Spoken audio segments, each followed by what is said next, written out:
آج اس ویڈیو کے ذریعے میں اس وقت جو کچھ ہو رہا ہے پوری قوم سے اپیل کرتا ہوں کہ آپ سب نے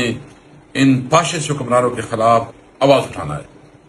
ہم آپ کو بتا رہے ہیں کہ جس طرح انہوں نے چیئرمین بیرسٹر گور کو پارلیمنٹ کے اندر سے گرفتار کیا، اور مجھے بہت افسوس ہے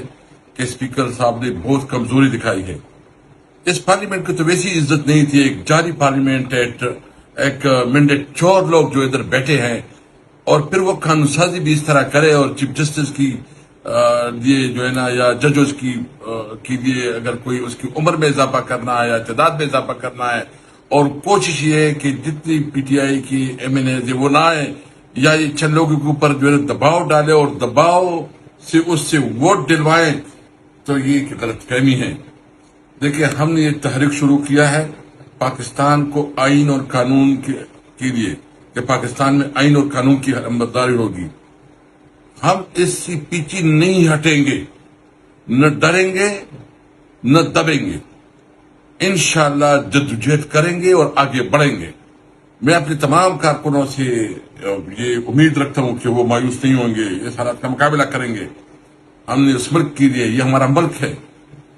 ہم نے اس ملک میں اپنے بچوں کے مستقبل کو دیکھنا ہے، اور وہ مستقبل تب ہوگا اس ملک میں قانون کی حکمرانی ہوگی۔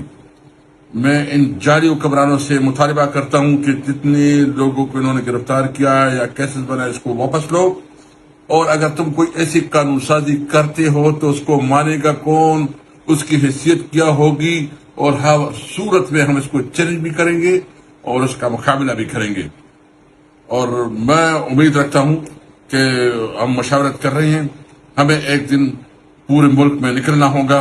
تاکہ یہ فاشسٹ حکومت، ابھی ان کے دن گنے جا چکے ہیں، ابھی اس حکومت کی مزید برداشت سے یہ باہر ہے۔ کسی طور پر نہ عوام اس حکومت کو برداشت کرتے ہیں نہ ہم برداشت کریں گے۔